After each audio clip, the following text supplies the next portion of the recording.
ბრიფინგს საგანგებო დავარქვი, იმიტომ რომ საგანგებო მდგომარეობაა ჩემი საკითხი სოფლიოში გუშინ ტრამპის ადმინისტრაციამ ეკონომიკური ომი გამოუცხადა მთელ სოფლიოს. მინდა გითხრათ, რომ ეს ძალიან სახიფათო მოვლენაა და ამის შედეგი და თქვათ ის კომენტარები, რომელსაც ჩვენ ვისმენთ მთელი სოფლიო იმაზე მეტყველებს, რომ შეშფოთება სოფლიოში ძალიან დიდია. და ბუნებრივიც არის, იმიტომ რომ ნებისმიერი ომის საფუძვლად ყველა ეპოქაში მატერიალური ინტერესები იყო ყოველთვის. იმიტომ რომ შედეგად იყო ალაფი, იყო ტერიტორიები, იყო მონები, იყო ის შესაძლებლობები, რომელიც ამა თუ იმ ქვეყანას ჰქონდა, იმ შესაძლებლობების დაუფლება და გამოყენება. თუ გავითვალისწინებთ იმას, რა ხდება უკრაინაში, ამ 2 წლის განმავლობაში, როდესაც ევროპის შუაგულში ძინვარებს ომი, თუ დავამატებთ ამას ეკონომიკურ ომს, ჩვენ ერთ ნაბიჯია მსოფლიო ძალიან სერიოზული კატასტროფისგან, რასაც ბირთვული ომი ქვია. ეს არ არის ჩემი მოსაზრება მხოლოდ. ეს არის რეალობა, რომელიც თვალი უნდა გაუსწოროთ სულ. 2 დღის წინ ისრაელის და ამერიკის შეერთებული შტატების ხელმძღვანელობამ გამოაცხადა, რომ ამზადებენ დარტყმას ირანის ატომ ბირთვულ ობიექტებზე. თუ ეს განხორციელდა, ჩათვალეთ, რომ მესამე მსოფლიო ომში ვარ ჩაბმულების სერიოზობა ძალიან და რა შედეგი მოხდება, ამას ყველას კარგად გვესმის. ისევე როგორც აბსოლუტური აბსურდი, რომელიც მთელი ამ წლების განმავლობაში გვესმოდა, რომ თითქოს უკრაინა ომს იგებს. შეუძლებელია ბირთვულ ქვეყანას ომი მოუგო. მით უმეტეს ისეთ ქვეყანას, როგორც არის რუსეთი, რომელსაც აქვს ყველაზე დიდი ბირთვული მარაგები მსოფლიოში, ყველათ ერთად აღებული როა იყო, იმდენი არა აქვს. როგორ წარმოგიდგენიათ, რომ ამ ქვეყანას ომი მოუგო? აი იმ ტყუილში, აბსოლუტურში, ტოტალურ ტყუილში, რომელშიც ჩაიქჩო ეს ევროატლანტიკური ბიუროკრატია და რომლის შედეგებს ჩვენ ხედავთ, ხო, აბსოლუტურად ჩამოუყარა როგორც ამერიკის შეერთებულ შტატებში, ისე ევროკავშირში ბიუროკრატია. ბუნებრივია, თავიდანვე ხაზი მინდა გაუსვარო, არანაირად არ გულისხმობ ამაში ევროპელ და ამერიკელ ხალხს, ხალხებს და ხალხს. ეს არის ორი სხვადასხვა ცნება. არიან ხალხები, ევროპელები, დიდი კულტურით, ჩვენი ძალიან ახლობელი, ის ასე ვთქვათ, არე რომელშიც ყოველთვის ვარსებობდით, ეს მხოლოდ ბოლშევიკების, საბჭოთა ქართველი ბოლშევიკების მოგონილია და ევროპელი ბოლშევიკების და მემარცხენე კომუნისტების, რომ იქ რაღაცა კარეა ღია, რომელშიც ჩვენ თურმე როდესაც უნდა შევიდეთ. კარე აქეთ არის ღია. იმიტომ რომ ევროპა თუ სადმე იყო, ევროპა დაიბადა კავკასიაში.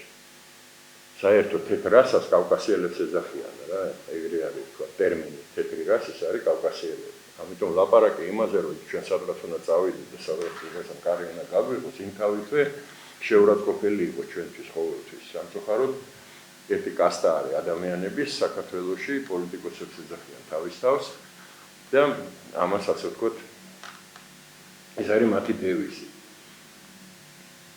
რაც მე გითხარით, ეხლა კიდევ ერთხელ და სხვა განსაკუთრებით ის გადაწყვეტილება, რომელიც გუშინ იყო მიღებული და რომლის ასე ვთქვათ მომწერენ ჩვენ გავხდით, კიდევ ერთხელ მეტყველებს იმაზე, რომ რაღაცა ლაპარაკი იმაზე, რომ ჩვენ სადღაც დასავლეთში მეგობრები გვყავს, არის აბსოლუტური ტყუილი, არანაირი მეგობრები დასავლეთში ჩვენ არ გვყავს.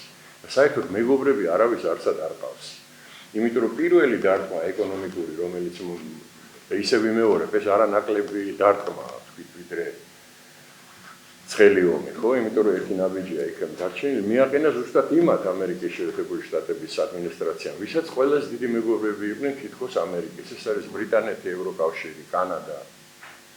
მაგაზე ახლობელი ამერიკის შეერთებულ შტატებს არავინ არ ყავდა. კანადა არის მეზობელი, პრაქტიკულად ერთი ქვეყანა იყო, რომელიც თავის დროზე ფრანგების, ასე ვთქვათ, როდესაც იქ სამოქალაქო ომი მოხდა ამერიკაში, ერთი ნაწილი ამერიკის დაიპყრეს ბრიტანელებმა, ერთი ნაწილი ამერიკის დაიპყრეს ფრანგებმა, ერთი ნაწილი ამერიკის დაიპყრეს ესპანელებმა. აქედან წარმოიშვა სამხრეთ ამერიკა, ცენტრალური ამერიკა და კანადა.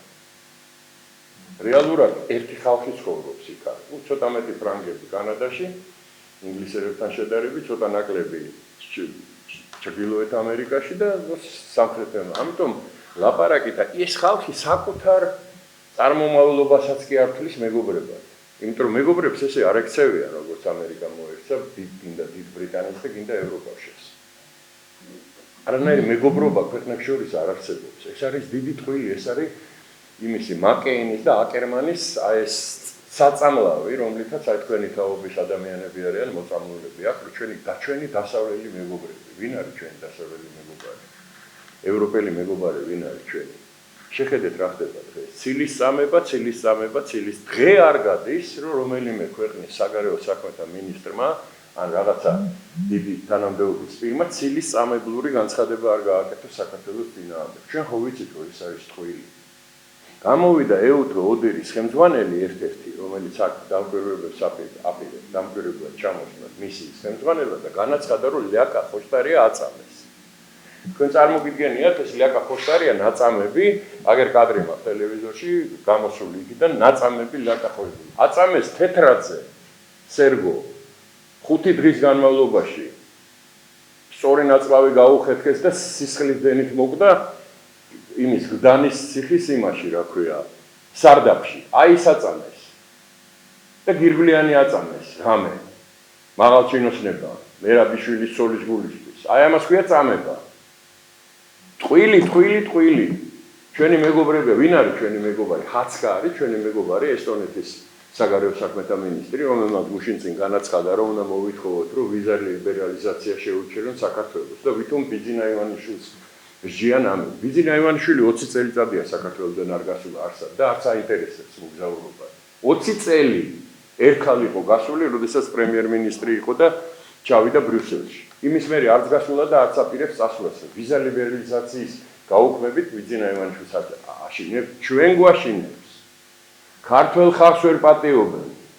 ეს ბოროტმოქმედები, ესენი ეს გარყვნილი ბიუროკრატია ევროპული. შნირები ბალტიისპირელები, მთელი ცხოვრება შნირები, საბჭოთა კავშირი ძალიან კარგად, იქაც შნირები იყვნენ და დღესაც შნირები არიან. შემსრულებლები დავალების. აი ამ deep state-ს რო ეძახიან, ხო, ვითომ ჩვენ გვაბრალებდნენ რაღაცა მოვიგონეთ ჩვენ ომის პარტია. აგერ თუ მოვიგონეთ ომი, თელ ომს სოფლიოს გამოუცხადეს ეკონომიკური ომი. თელ სოფლიოს 69 ქვეყანაა იქ იმ სიაში. და რამხელა ტარიფებია დადებული და რას მოიდანს ეგ ერთი მაგას შევხედოთ სულ ყველამ ძალიან მალე, ხო? თქვენ რა გინდათ მითხრათ, რომ ეს ტრამპმა მარტომ გადაწყვიტა, რომ ეს 69 ქვეყანას ტარიფები დაადოს? ამას ვინ დაიჯერებს? ისევე როგორც ბაიდენი მართავდა ამერიკის შეერთებულ შტატებს, რომელსაც საკუთარი ცოლის სახელი აღარ ახსოვდა, ხო? აი ამ მდგომარეობაში არის ის ქვეყანა, საითაც მიგვერეკებიან ეს ბოროტ მოქმედები, აი მაგალითად ეს ბოროტი დედაბერი რო არის. მაკეინის ინსტიტუტის სტიპენდიანტი, რომელიც დაწანწალებს დედაქალაქ და ძირს უთხრის საქართველოს ხალხს, იმიტომ რომ ყველგან მოხსენიებია, რომ საქართველოს დემოკრატიისგან უკან დაიწია, საქართველოს მისქნა, საქართველოს მესქნა, საქართველოში მთავრობები იცვლებიან და მიდიან და მოდიან და საქართველოს რჩება და მერე დაარწმუნა ის დანიელი დეპუტატი, ან ის ბელგიელი, ან ჰოლანდიელი, რომ იქ ვიღაცა კაცი იყო ცუდი და აი საქართველოს არის კარგი, ეს ხო ტყუილია. გუშინ აი წინასწარმეტყველური წერილი გამოქვეყნდა ზაზა შაქერიშვილის, ფილოსოფოსი კაცია და კარგად წერს. წინასწარმეტყველური წერილია, არავინ არ მეტყველს, დილას ხო არ დაწერა ეს წერილი, მაგრამ აიცოდა ამ ტარიფებს რომ გამოაცხადებდა ტრამპი გუშინ. ერთ დღეს გამოქვეყნდა დილის წერილი გამოქვეყნდა და მერე ტრამპის განცხადება იყო, ხო, ამასთან დაკავშირებით. ერთი წერია იქ ყველაფერი. რაც რეალობა რაც არის. ეგეთი ანალიზი მე დიდი ხანია არ წამიკითხია. იმიტომ რომ გონიერი კაცია. დაახლოებით ერთი თაობის ხალხი ვარ, 45 წელიწადია ამ ოშმარს უყურებ, რასაც ჯერ საბჭოთა და ეხლა პოსტსაბჭოთა პოლიტიკა ქვემდო. საბჭოთა კავშირად გადაიქცა ევროკავშირი. საფრანგეთის ელჩი გამოდის და დემოკრატიას გვიწუნებს ჩვენ ქვეყანაში, სადაც სარკოზი 7 წელი მიუსაჯეს ქთამზე. შირაკი ქთამზე გაასამართლეს და ლეპენს აუგზალეს იმაში არჩევნებში მონაწილეობა, იმიტომ რომ მოუგებს აი ამ გაუგებარ არსებას, რომელიც კაცია, ქალია, საკუთარი ბებია რო ყავს ცოლად, საფრანგეთის პრეზიდენტს, ხო? აღმოჩნდა რომ ბაბუა ყოფილა ისა, თორმე ფილმი აჩვენეს და მე ბებია მეგონა. ხო? და ჩვენ გვიწუნებს იმას, დემოკრატიას, წარმოგიდგენია, ჩეხეთის ელჩი გამოდის და შეურაცხყოფას გვაყენებს, რომ გეუბნება, რომ დემოკრატიის შუქურა იყო საქართველოს, დემოკრატიის შუქურა იყო სადიზმის, წამების, არაადამიანობის შუქურა იყო საქართველოში და ამერიკის შეერთებული შტატები. აი ამ მაკეინებმა შეარქვეს და ამ ტორტონებმა იმათმა შეარქვეს. იმას რა ქვია, სააკაშვილის რეჟიმს. დემოკრატიის შუქურა. როგორი შუქურა იყო, აგერ ყოველდღე გვაქვს შესაძლებლობა, ვისაც თვალი ყური აქვს და სინდისის ნასახი გააჩნია. ქართველობის, ღირსების, წარმომავლობის და ასე შემდეგ. აი იმის შემყურე, რასაც ჩვენ უყურებთ ამ კომისიაზე, ხო? რასაც ჩვენ უყურებთ გუშინ, აი იმ გაუბედურებული კაცის ცხოვრება, რა უქნეს და ერთს, მეორეს, მესამეს, მეათეს, მეასეს.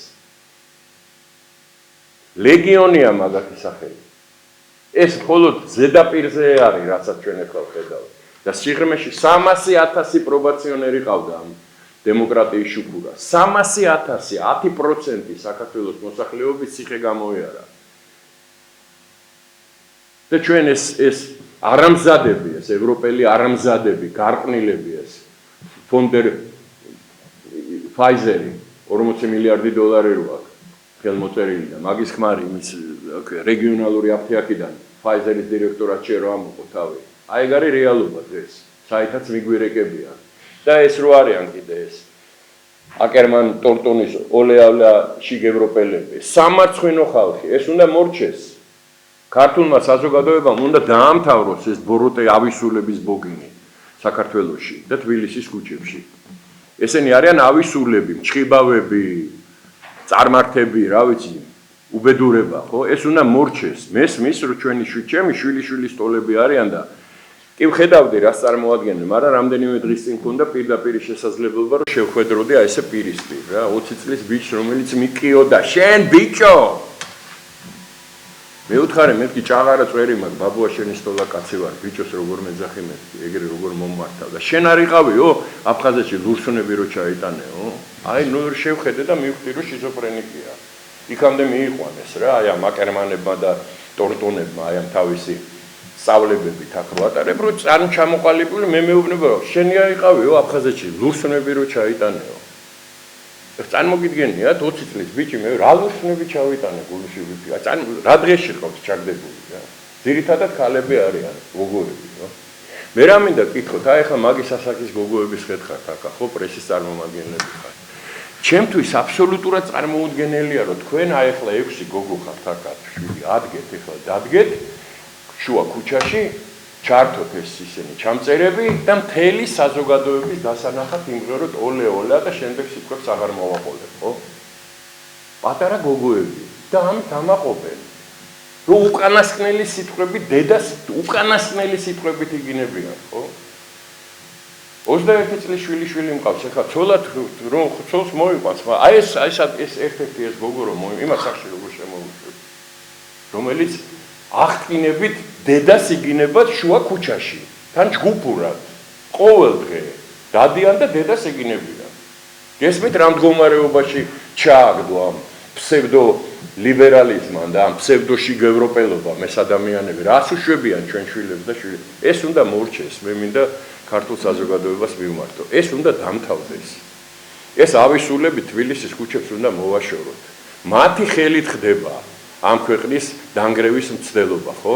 სხვა არაფერი, თუ არა ამ ქვეყნის დანგრევა, მიზნად არც ამ ბოროტ დედაბერს, აი ამას, პრეზიდენტს რო ეძახის თავის თავს, არც მამუკა ხაზარაძეს, არც ლიაკა ხოშტარიას, არც თინა ბოკუჩავას არანაირი სხვა დავალება არ აქვს. ესენი არიან უცხო ინტერესების გამხორციელებლების საქართველოში, იმ დავალებების, რასაც აი ეს deep state-ი აძლევს, იმისთვის, რომ ერთი ადგილის ქვეშ ამოიდონ ეს ქვეყანა და არ გამოვა ეგ ამბავი. მაგას ვერ პატიობენ ზუსტად. ვერ პატიობენ ღირსებას, ვერ პატიობენ დამოუკიდებლობას, ვერ პატიობენ იმას, რომ ამ ხალხმა და ამ ქვეყანამ და ამ საზოგადოებამ გადალახა თავის თავი, აი ეს 30 წელიწადი უდაბნოში ვიარეთ ჩვენ აი ამ საბჭოთა კავშირის დანგრევის მერე. და მიგავედით სამშვიდობოს. ეს არის სუვერენული ქვეყანა, ეს არის ქვეყანა, რომელიც საკუთარი ინტერესებით ცხოვრობს. ეს არის საზოგადოება, რომელიც იმდენად მომწიფდა, რომ საკუთარი ინტერესების გატარება შეძლო მსოფლიოში, აი ამ გავარვარებულ, გაძვინვარებულ მსოფლიოში საქართველოს შეძლო ისეთი ხელისუფლების გაჩენა თუ შექმნა, რომელიც მის ინტერესებს ემსახურება მიუხედავად იმისა, 200 კაცი არის სანქციების ქვეშ საქართველოში. სხვადასხვა თავრობის წევრები, სხვადასხვა არა მარტო მეც სანქციების ქვეშა ვარ, სხვათა შორის. მაგრამ ეს არაფერს არ ნიშნავს. სანქციებს კი რასაც გინდა იმას ავიტან. ოღონდ ჩვენ ვართ იმ თაობის ხალხი, რასაც ვერ მოესწრო საუკუნეების მანძილზე ვერ მოესწრენ ქართველები. ქართული სახელმწიფო ისეთი როგორც დამოუკიდებელი და სუვერენული როგორც არის დღეს, საუკუნეების მანძილზე არ ყოფილა. ჩვენ გამორჩეული თაობა ვარ, ღმერთმა გვარგუნა ესა და არაფრის ფასად ამას არ დავთმობთ. არაფრის ფასად. თქვენ წარმოიდგინეთ 9 აპრილი მოდის. ხო?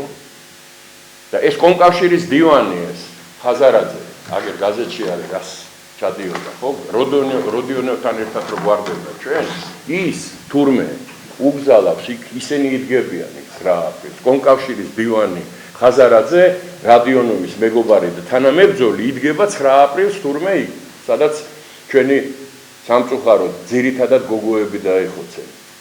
19 გოგო დავკარგეთ იქა და არც ერთი ბიჭი. ეს სხვა თემაა კიდე, ხო? დღესაც ისეთ მდგომარეობაში ვარ. გადით და შეხედეთ, სუქალები არიან.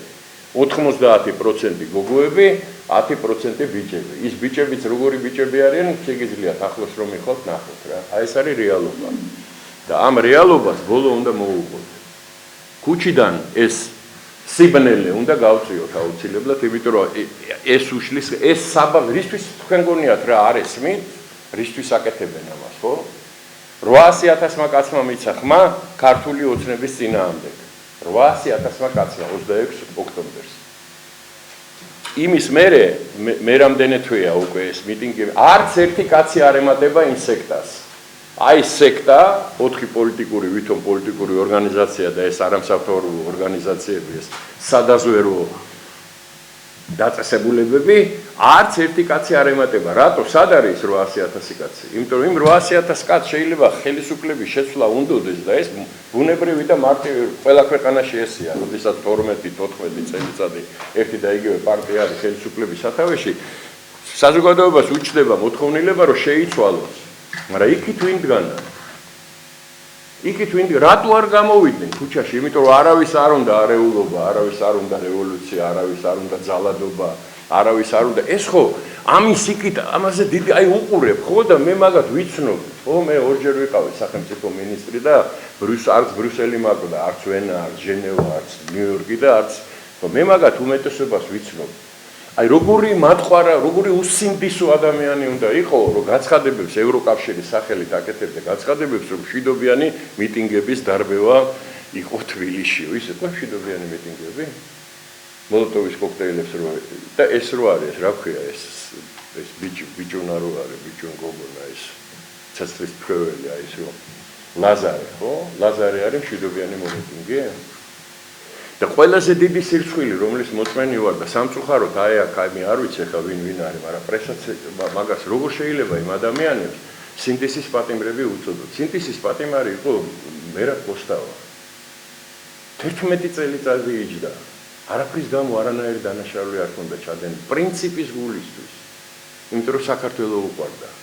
169 დღეს შიმშილობა კარცერში იმისი რა ქვია უბედურ ზონაში სადღაც რუსეთში 45 გრადუს ყინვაში და თქვენ ადარებთ ამ ვიგინდარებს რომლებიც ცეცხლს ესროდნენ თავის ძმებს, მამებს, ბიძებს მოლოტოვის კოქტეილს ესროდნენ მტრებად გამოიყვანეს პოლიციელები ხო ერთი როგორ ვიცხოვრებდი ჩვენ ეს პოლიციელები რო არ იყო რა იქნებოდა ქუჩებში ამათ განამკიდე ხო და მაგათ ეძახით სინდისის პატიმრებს და თავმოყარეობა აქვს იმას ვინც ამას აკეთებს სინდისის პატიმრებს ეძახის 2 კვირა და 5 დღე და 6 დღე რო გაატარეს პოლიციის იმაში სინდისის პატიმრები არიან ის და მიტინგებს აწყობენ სინდისის პატიმრების მშობლები იმ მშობლებს რო გაეზარდა ჩვილები რომ ადამიანი არ უნდა გაიმეტო დასაწვავად ცოცხალი ადამიანი მაშინ იქნებოდა სინდისი ექნებოდა იმ მშობლებს არა აქვს სინდისი ესენი რო გაზარდეს ლაზარემ მამამისი დაჭრა ერთ ადგილას ხო და სინდისის პატიმარია ხო აი ეს არის რეალობა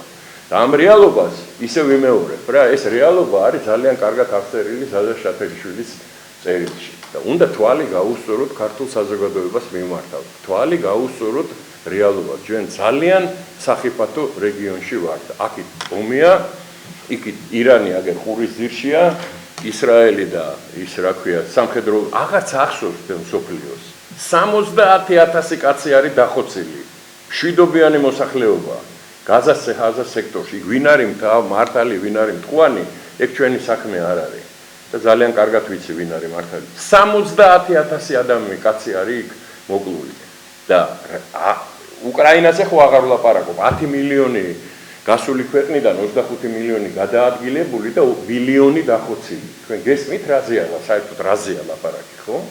და არა, იომე, არავითარ შემთხვევაში ტრამპმა დააყენა საკითხი იქნებ ომი, არა, ევროპელები, ეს ოლე ევროპელები რომ მიდიან, იმით რა ქვია. იმ შიგ ევროპაში, ხო? ეს ევროპული ბიუროკრატია, არავითარ შემთხვევაში ბოლო უკრაინელამდე უნდა იომონ მათმა. იმიტომ რომ თვითონ ეშინიათ. ეს ბალტიის პირელები, ფინეთის პრემიერ-მინისტრმა განაცხადა თუ პრეზიდენტი იყო, რომ ჩვენ უნდა მოემზადოთ რუსეთთან ურთიერთობისთვისო, ხალხები მოამზადოთ მეგობრობისთვისო, ლატვია ყველაზე მეტ იმას არ აღწიდულებს რუსეთიდან, ლიტვა ყველაზე მეტ ღვინოს ხიდის იმაში რა ქვია. რუსეთში და ჩვენ თურმე სანქციები უნდა დაუწესოთ რუსეთს და ომში უნდა ჩავებათ. ესენი არიან ბოროტ მოქმედები, ხაზარაძე, ჯაფარიძე, ის რა ქვია, ეს სალომე ზურაბიშვილი, ლაკა, მაკა, მთელი, ეს არის ბოროტების, ეს არის უცხოური ძალის მსახურები, არანაირი პოლიტიკოსები ესენი არ არიან და მადლობა ღმერთს, რომ ეს ასე ვთქვათ, 20 წელიწადი ველოდებოდი აი ამ ნიურნბერგის პროცესს, რომელიც დაიწყო. ეს არის ნიურნბერგის პროცესი. გერმანიამ გადარჩენა შეძლო მხოლოდ იმიტომ, რომ შედგა ნიურნბერგის პროცესი და მერე მთელ გერმანიაში დადიოდნენ და ყველა სოფელში და ყველა ქალაქში აჩვენებდნენ ოსვენციმში რა ხდებოდა გერმანელ მოსახლეობას. ეს ცნობილი ფაქტია. დადიოდნენ და აჩვენებდნენ ფილმებს, აჩვენებდნენ როგორ წვავდნენ იმეებში, რა ქვია, ფეჩებში ცოცხალ ადამიანებს, ხო? ხოლო ამის შედეგად შეძლო გერმანიამ აიმის გადატანა, რისი მონაწილე იყვნენ ნაციზმის, იგივე ჩვენთან იყო ნაციზმი. ის რაც გაბედა სააკაშვილმა და რაც იკადრა სააკაშვილმა, ბუკერიამ, მერაბიშვილმა, იმან რა ქვია, ადეიშვილმა და ოქროაშვილმა რაც იკადრეს ქართულ ციხეებში, როდესაც ქართველ კაცებს აუპატიურებდნენ, ეს არც ნაცისტებს უკადრიათ და არც ბოლშევიკებს. აი ამასთან აგვაქვს საქმე. რაც უფრო მალე მიხდება ქართული საზოგადოება, რომ ეს უნდა აილაგმოს. რუსთაველიდან ეს ავისულები უნდა აილაგმონ, ისევე როგორც უნდა აილაგმოს მთლიანად ეს ბანდა პოლიტიკური, რომელიც ცდილობს, ასე ვთქვათ, ის რა ქვია, ოპოზიციის მანტია მოირგოს და მათი მხარდამჭერები ევროპაში და ამერიკაში.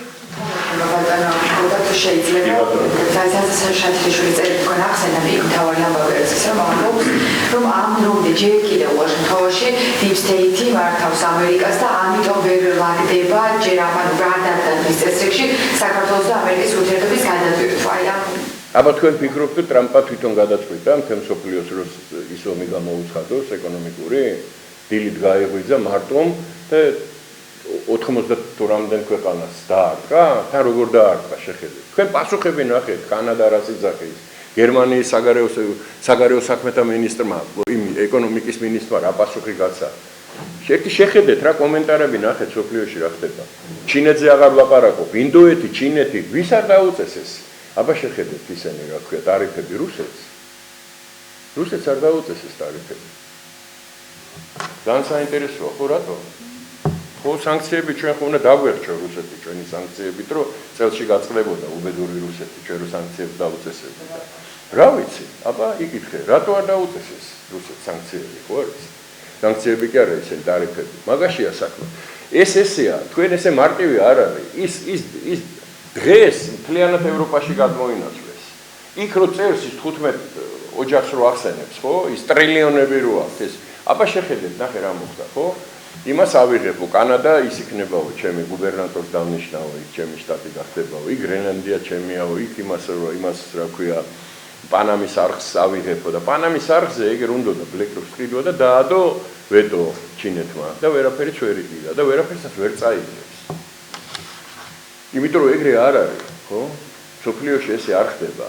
და მე მაინტერესებს რომ ვინ გადაწყვიტა ეს რომ თემ სოფლიოს ეკონომიკური ომი გამოუცხადო, რომელიც პრაქტიკულად წინაპირობა ბირთვული ომის, იმიტომ რომ ცხელი ომი მიდის, ამას ეკონომიკური ომი დაემატა და რაღა დარჩა, ერთი ნაბიჯია, ხო? ერთი ნაბიჯია დაარტყავს თვალ ირანის ობიექტებს და პასუხს მიიღებს უეჭველი. და მე ვნახოთ და ირანი არის აგერ ჩემო კარგებო ყურის ძირში ჩვენგან ერთი ხელის გაწვდომაზე რა არსი არის ის რომ ქართულმა საზოგადოებამ უნდა გაითავისოს რომ ჩვენ არავითარი მეგობრები არსად არ გვყავს ჩვენ გვყავს პარტნიორები დღეს ჩვენი ინტერესები თანხმედრაშია და ჩვენ ერთად ავართ ხვალ ჩვენი ინტერესები თანხმედრაში არ იქნება და საპირისპირო ბანაკებში აღმოჩნდები და ამის ნათელი მაგალითია ამერიკამ დაუწესა ბრიტანეთს დიდ ბრიტანეთს რომელიც არის მისი დედა რა პრინციპში ხო ბრიტანეთმა შექმნა ამერიკა ხო ევროკავშირს დაუწეს სანქციებს, სულ ყველას და რა, იმიტომ რომ ესე აწყობს იმას დღეს, ეგრე ფიქრობს ყოველ შემთხვევაში. ამიტომ ამას ყველაფერს ხაზი ჩვენც რაც გვაწყობს, ჩვენ რაც გვჭირდება, იქიდან გამომდინარე, მაგასწერ ზაზა სართილიშვილი, სხვას კი არაფერს. რომ მივხვდეთ, რომ ჩვენ თავი ჩვენ უნდა გვეყუდნოდეს, ილიამ გვითხრა ეგა, ხო? ენა მამული სარწმუნოება ტყილა კი არ გვითხრა, უგანათლებულესი კაცი იყო. პეტერბურგში მიიღო განათლება და რუსეთიდან ჩამოვიდა, იმან არ იცოდა რუსეთი რა არის, საქართველო რა არის, ლილიამ არ ხო იცოდა, მაგრამ ეგ იმიტომ დაგვიბარა, ამათმა ესეც შეცვალეს. ეს ოლეოლა, გადაგვარებული ოლეოლა გაზრდილი, აი ამ იმეების ამ არასამთავრობო ორგანიზაციების ვითომ ფულებით გაზრდილი მიიყვანეს ეს ახალგაზრდები, გონება რომ აღარ აქვს რაღაც ქართველობა, არაფერი და ამოიღეს სარწმუნოება. და სად მიიყვანეს? აფხაზეთის გვირების საფლავზე და იგათქმეინეს ესა. ანწუხელიძეს როგორ ახსენებს ან გოგაო ან სააკაშვილი. სააკაშვილი იძახის აგერამაგ და გაჩვენებ თუ გინდა ეხა ფილმს გავაკეთებ, გავა ესე რომ ანწუხელიძეს, იმიტომ ჩემზე მე დამიცვაო, ჩემი სახელი არ ახსენაო და იმის გულისთვის აწამესო. ანწუხელიძე იმის გულისთვის აწამეს, რომ გამოიქცნენ იქიდან ეს კურდღლები, გოგავები, ყურაშვილები, მერაბიშვილები და ჯანდაბაშვილები. რა რისხუდღიანი ომი მემასწავლიან დღენახევარში კაცი აღარ იყო იქ მიატოვეს იქ ჯგუფები აი ამ იმეების სამხედროების აი ამ ანწუხელიძე სადაც იყო ის ერაყიდან ჩამოსული ოცეული წარმოუდგენელი რამე გააკეთეს ქართველმა მეომრებმა წარმოუდგენელი არმია შემოდიოდა არმია 58 არმია და საერთოდ წესია როდესაც არმია შემოდის მისი ხელმძღვანელი შუაში მოდის წინ მოდიან ტანკები ბრონეტრანსპორტიორები ჯანდაბა ოხრობა და უკანაც და შუაში დგას ეს სამხედრო უმაღლესი ხრულოვი 58 არმიის წევრი ოცმა კაცმა რომელიც მიტოვებული ყავდათ იმიტომ რომ ტელეფონების კავშირებიც აღარ ქონდათ რა დაინახა ეს შემომავალი კოლონა და ბრძოლა გაუმართეს და დაჭრეს ხრულოვი 20 კაცმა აი ეს არის გმირობა აი ეს არის ქართველი ჯარისკაცები და ეს ნაძირლები ჩავიდნენ იმაში საპარლამენტო ასამბლეაზე და ქართულ ჯარს დააბრალეს და ქართველებს დააბრალეს კასეტური ბომბების გამოყენება, ომის დაწყება, ეს ომის ისენი. აი ამათანა გვაქვს საქმე და ამათ ვინ უჭერს? ერთი გამაგებინეთ, ვინ ახართ თქვენ ერთი ხაზარაძე, ჯაფარიძე, ვინ ახართ თქვენ რას წარმოადგენთ? ვის უჭერთ ხარ?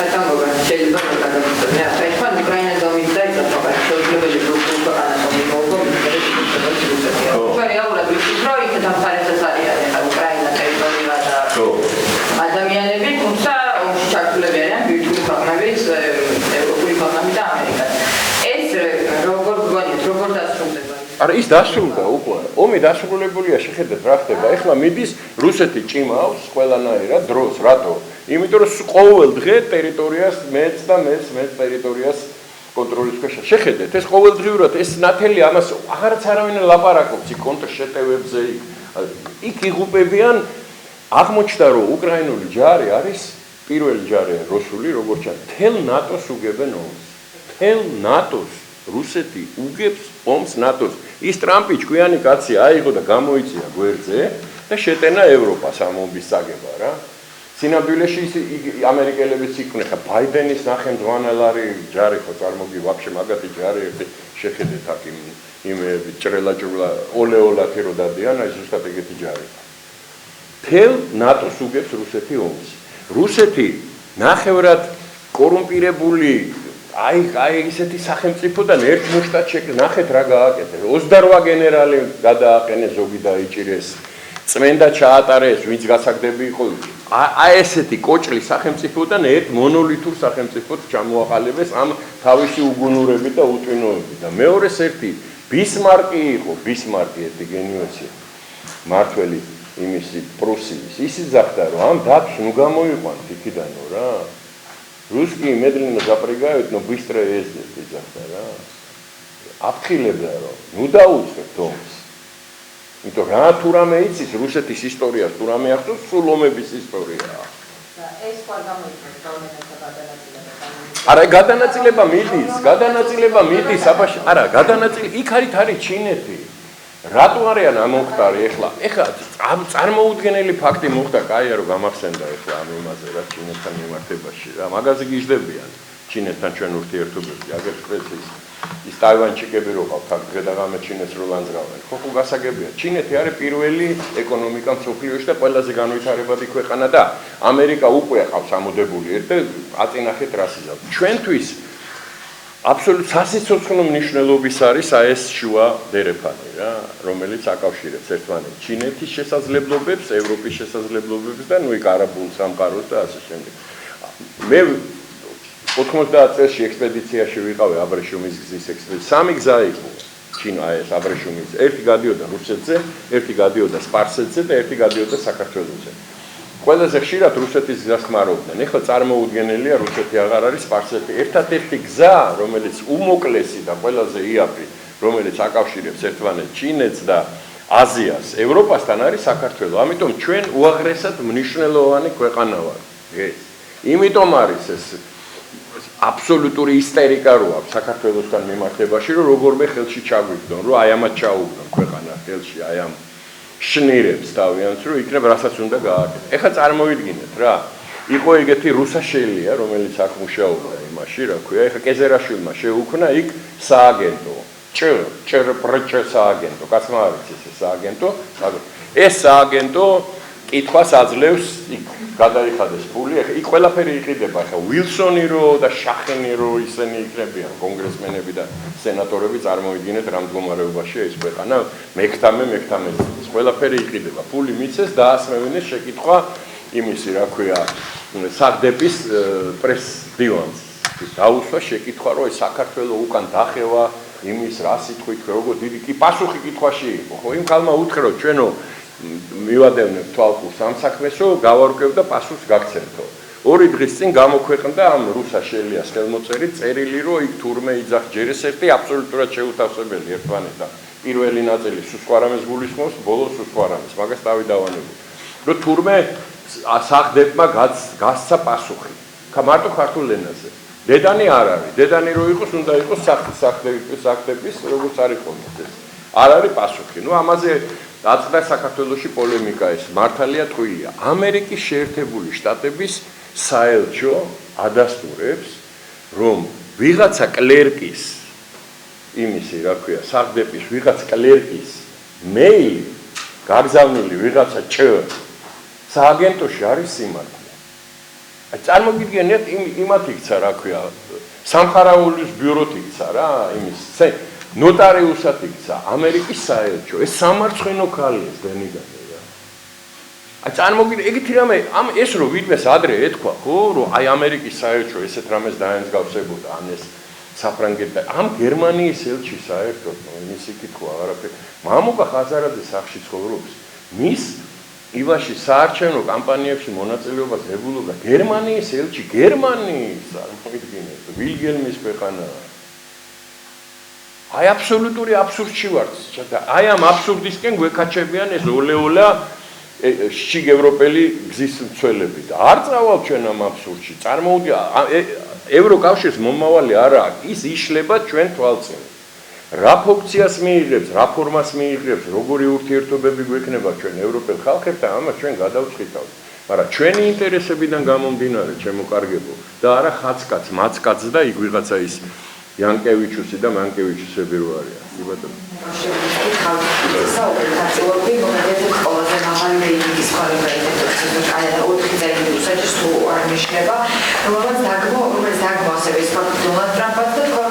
პოლიტიკური ნიშნით მართლმსაჯულების გამოყენება და ამ საფრანგეთის ელჩი საქართველოში ძალადობისთვის დაკავებული ხარის სამხედრო მისია მაღლობაზე საუბარი სამუშაოში ხელისუფლებას ადანაშაულებს, აი ეს არის თუ არა ორმაგი სტანდარტი. არა, ორმაგი სტანდარტი კი არა, ეს არის სირცხვილი. ეს იმ ქვეყანას არ ცვენს ეს ხალი. საფრანგეთს წარმოიდგინეთ, თუ საფრანგეთი ეს არის, ნუ რა ვიცი, ევროპაში ერთ-ერთი ვართ თუ რამე საფრანგე ეს რა დავარქვა არ ვიცი რა. წარმოგიდგენია თქვენ იმას იძახის რა ქვია.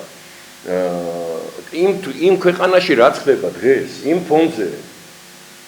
ფონზე წარმოიდგინეთ, ლეპენი მხოლოდ იმიტომ დაატყდა თავს ის რა დაატყდა, რომ 100%-იანი უგებს მაკრონს არჩევნებს. ულაპარაკოთ, შეხედეთ რა და ისედაც მოუგებს. ის მაგისი მარჯვენა ხელი ვინც არის, მაგის მოადგილე ისიც მოუგებს, ხო? ესე იგი, აბსოლუტურად თუ სადმე არის ავტოკრატია, თუ სადმე არის დემოკრატიული უკუსლა, თუ სადმე არის კორუფცია, ეს არის იქ იმ ასე ვთქვათ, ბიუროკრატიაში, რომელსაც ისინი წარმოადგენენ. საფრანგეთის ელჩი ხმას როგორ იღებს საერთოდ რა? გინდა ის გერმანიის ელჩი და გინდა ჩეხეთის. ხმას როგორ იღებს საერთოდ რა? ეს ხო ყველაფერი თვლია, ჩვენ ხო ვიცით. ავტორიტარიზმი არის საქართველოში. ერთი კაცი მანახეთ რა, აი ადამიანის სახე რო კონდეს, რომ თქვას, რომ დღეს ავტორიტარიზმი ყოფილა, წარმოიდგინეთ საქართველოში. ოლიგარქიული მართლობა რაში გამოიხატება, რომ მთელი ოლიგარქები აი იმაში არიან, ვინ აფინანსებს იმას, რა ქვია, ფორმულას.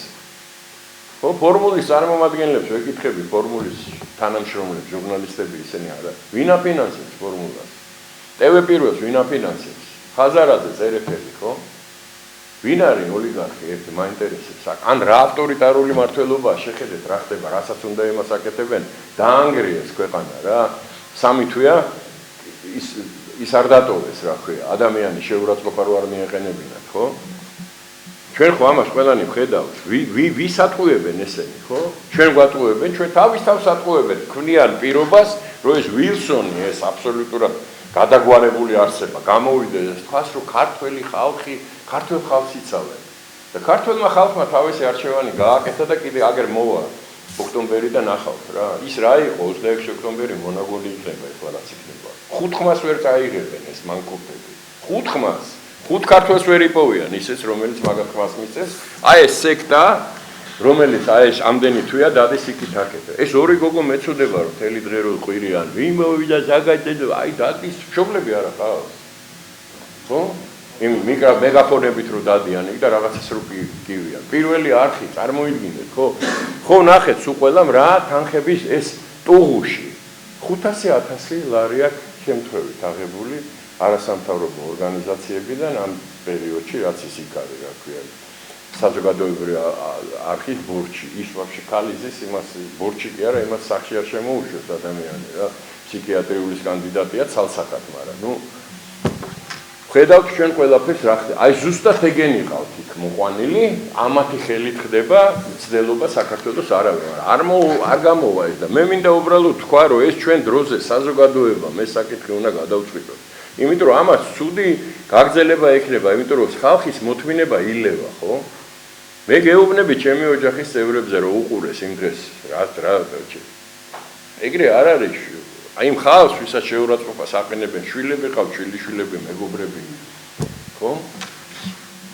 ცუდი ამბავი მოყვება, ვერ გაგვასწრებენ იმ რუსთაველიდან რა, ერთხელაც იქნება, ხო და არ მომივიყვანთ მანამდე საქმეში. ბიზნესის წარმომადგენელი ზუსტად იმ დიდი ბიზნესის, რომელიც მართავს deep state-ს. და საერთოდ თავის გუნდში 6 მილიარდერი ყავს. და ისინი ყველანი ერთმანეთთან გადაბული არიან. ეხლა იქ როგორ განვითარდება მოვლენები, არავინ არ იცის, მაგრამ ამერიკა არასდროს არ გადაიქცევა საბავშვო ბაღად. 5 ტრამპი რომ მოვიდეს, როგორი აგრესიული ქვეყანაც იყო, ისეთი აგრესიული ქვეყანა დარჩება. 70 ომი აქვს მეორე მსოფლიო ომის მერე გაჭაღებული ამ ქვეყანას. და მილიონობით ადამიანი ყავს დახოცილი, დაწყებული ვიეტნამიდან დამთავრებული ერაყი.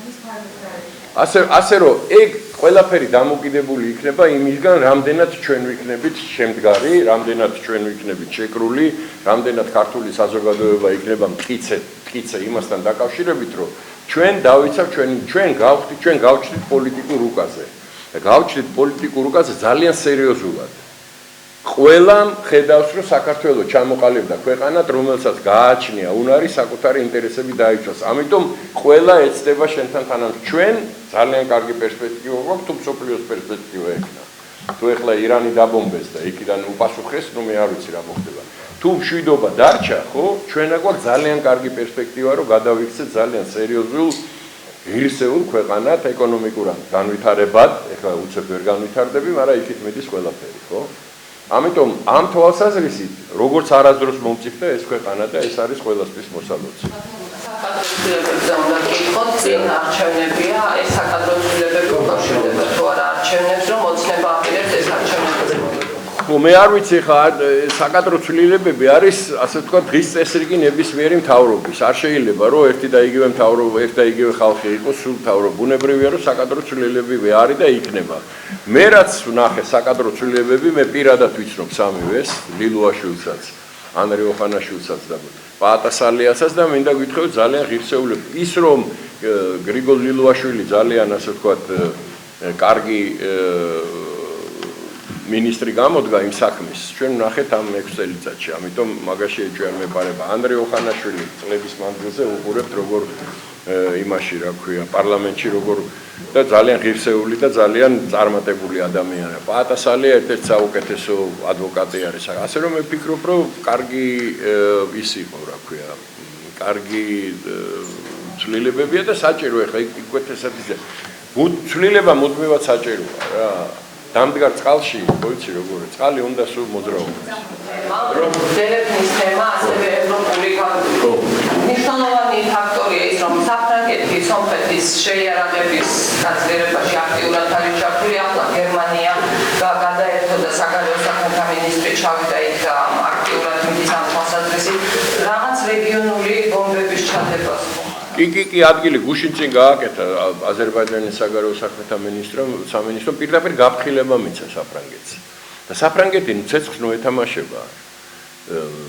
აზერბაიჯანი ხელშემოსაკრავი ქვეყანა არ არის. აზერბაიჯანი სერიოზულ ქვეყანად ჩამოყალიბდა და სერიოზული შედეგები აქვს და იქ ლიდერი ყავთ ალიევი, რომ აი ნეტავის სხვა ქვეყნებს ყავდათ ისეთი ლიდერი, როგორც ალიევია.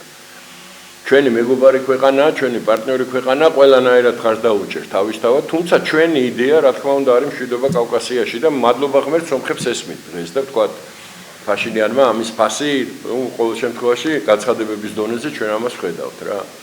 და მე ვფიქრობ, რომ ჩვენ კარგი როლი გვაქვს, რომ ვითამაშოთ, რომ ვთქვათ ამ შერიგების პროცესში, იმიტომ რომ ეს შერიგება ყველას მოუტანს დივიდენდებს რა, აი წარმატებას მოუტანს უყველას. ეგ აუცილებელი ამბავია. რაც შეეხება საფრანგეთს და აი დღევანდელ ევრობიუროკრატია, ეგ არის ბაქი-ბუქი სულ. 7 სამიტი მოაწყეს რა, ამ უკრაინის თემაზე და რა, 2-3 მოაწყო უკვე მაკრონმა. ანუ სამარცხვინო მოვლენა მაკრონი მე რომ გითხო ეს ბანკებისთვის. ამიტომ მე მგონია რომ დღეს ეს არის ლა-ლა-ლა რა, როგორ ყველაფერი რაც ევროპიდან გვესმის. აგვისტოს ომის თემაზეც უნდა ვკითხოთ, ანუ დღეს მიდის ესეთი შეფასებები მეორე მხრიდან, რომ ანუ მინდანაც გაკეთდა დე-ფაქტო ესეთის ცხინვალის ხელისუფლებისგან რომ დასაჯეთო აგვისტოს ომის დამნაშავეებიო, ანუ აპელირება მიდის. დასაჯა უკვე ჰააგამ აგვისტოს ომის დამნაშავეები და ყველა მიცის კარგად ვინ არის აგვისტოს ომის დამნაშავე. რაც შეეხება პოლიტიკურ ფიგურებს, რომელმაც ხელი შეუწყეს, ვთქვათ, აი ამ უბედურება საქართველოში ისინი დაეჯებიან აუცილებლად. ოღონდ ეს დე-ფაქტო ნუ სერიოზული არ არის, ხო? ეგ ლაკა ხოშტარიას დონის არგუმენტია რა და ის დინა პუკუჩავას რა. და ის სალომე სამადაშვილი, აი. ასე რომ ეს პროცესი მიდის ზუსტად მაგისთვის დაიწყო, რომ იმ ადამიანებმა, ვინც განაპირობეს ის უბედურება, რომელიც პირველ რიგში ჩვენ დაგვემართა.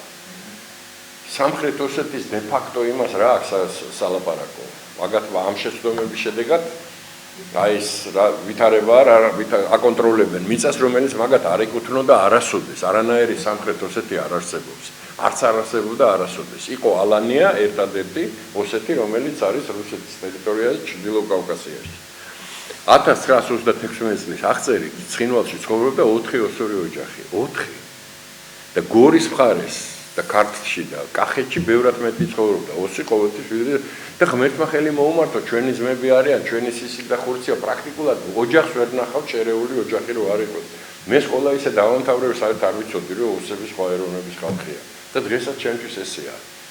და მე ბევრად უფრო მეტი მიყვარს ოსები და მათ ინტერესებს ბევრად უფრო მე ვიცავდი და ვიცავ, ვიდრე აი ეს სეპარატისტული ხელისუფლებები, რომლებიც არიან მსახურები რუსების. არანაირი თავისი ინტერესების გამტარებლები ისე არ არიან არც აქ და არც სოხუმში. აფხაზების ინტერესებს რო ატარებდნენ ეს დე ფაქტო ხელისუფლებები აფხაზური ეთნოსი ეგ მდგომარეობაში არ იქნებოდა როგორც ეს არის. ერთადერთი ხსნა აფხაზებისთვისაც და ოსებისთვისაც არის საქართველო და ქართველები, ჩვენი ძმები არიან ჩვენი და იციან და ჩვენც ვიცით. ერთადერთი ხსნა, სადაც მათ შეიძლება თავისი თვითყოფადობა შეინარჩუნონ, არის ქართული სახელმწიფო. მეტი ვერსად ანუ ეს რასაც საპარლამენტო კომისია აკეთებს და ეს ყველაფერი ჭირდება ჩვენ საზოგადოებაში, ჩვენ რა თქმა უნდა, პირველ რიგში ყველა მიცოდა სიმართლე. ეს არის დიდი ტყვილი.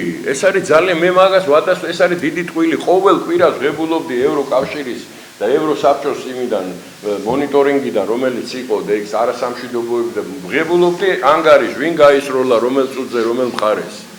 რატო იყო რომ სანამ თეატრულუკიანი მოვიდოდა და სანამ ეს სერიოზული სამუშაო რატო წავაგეთ ყველა სასამართლო რატო მიიღო ევროპარლამენტმა ის რეზოლუცია 1633 იმიტომ რომ რუსებმა ეს ყველაფერი მოიტანეს და დადეს რომ აი ნახეთ რას ჩადიოდნენ ქართველები სააკაშვილმა რომ 23 საათზე და 53 წუთზე ცეცხლი რო გახსნა მე თბილისში დიღომში ვხედავდი ამას რა თუნდოდა დამტკიცება მარტო ქართულმა საზოგადოებამ არ იცოდა რა ხდება თორე რუსებმა ყველაფერი იცოდნენ აბსოლუტურად რა ხდება და იმიტომაც იყო რომ ეს რეზოლუციები ისკანდერი რატო გააქრეს ხო ეხო ნათელია სააკაშვილი ემსახურებოდა რუსებსაც ამერიკელებსაც და მარსიანებსაც დაემსახურებოდა ფული რომ მიეცათ ეს იყო გადაგვარებული ბოროტი ბანდა ოქროაშვილი სააკაშვილი მერაბიშვილი ადეიშვილი ბოკერია ხო ეგენი გონება დაკარგული აბსოლუტურად და ემსახურებოდნენ იქითაც და აქითაც. აგერ გაჩვენებთ რა განცხადები ეს ხო არსად დამალული არ არის. აქ შედით ნახეთ ინტერნეტში რეებს განცხადებდნენ რეებს ლაპარაკობდნენ. ხო? ამამ გოგავამ და იმამ რაც იქ ლაპარაკეს აბა შენ წარმოიდგინე რა.